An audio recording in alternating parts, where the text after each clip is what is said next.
I haven't stretched the story out of proportion at all. But you forgot about your Lone Rock. They're supposed to have buried gold there. Oh no, yeah, I can tell you about that too.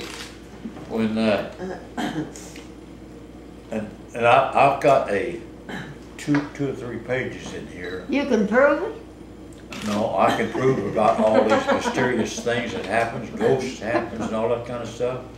If you have you ever been past that? You've been past that Lone Rock, haven't you? Yeah. Well, see, Caney Creek, I said, was a mile east of there, and there's two houses on this side of the street right at the railroad track. Railroad track, Delta run right through the Cape too.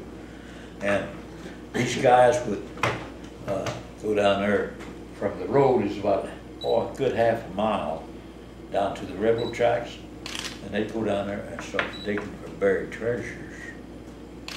And they said many times they would be digging there, you know, it was always at night, and you could hear horse trace chains, you know, like trace chains for horses and stuff. They'd rattle, they hear those things rattling and stuff, man, they'd take off. And then up on the, when you're going from the Lone Rock to Oran, up where that's where the hill starts, you know. One guy, he was up there, he'd been hunting up there one day, and had a shovel with him, he was digging for buried treasure. And the next morning, somebody went by there, and his shovel was stuck in the ground with his coat hand on the handle, and he wasn't around her. He took off in a hell of a hurry. What kind of treasure were they digging for? It's supposed to be buried treasure. See, so many people back in those days, they didn't believe in banks. Frank Heiser, I can tell you about that. They lived, when you start up over the viaduct, Victor lived here and Frank lived there. Frank owned a Thrasher seeding company. I'll tell you the first story first. He used to have cattle and stuff, and he'd ride a horse to look at the course to cattle. And he had that horse trained where he didn't have to get off the horse to open the gate. He just walked up there. Well, this one Sunday morning, we had a hell of a storm that night. And he went around to open that gate.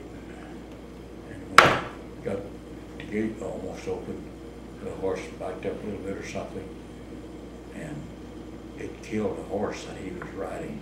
It had been with a leather seat he had on, he'd been dead too. Electric wire fell down. Electric wire fell down and the horse stepped on an electric wire. Mm-hmm.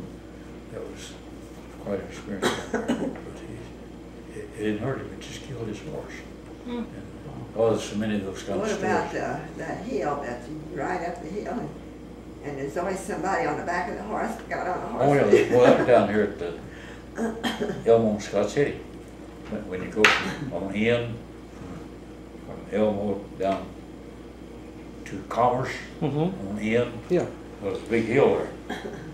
And this doctor that was down there used to ride his horse, make house calls on his horse, you know.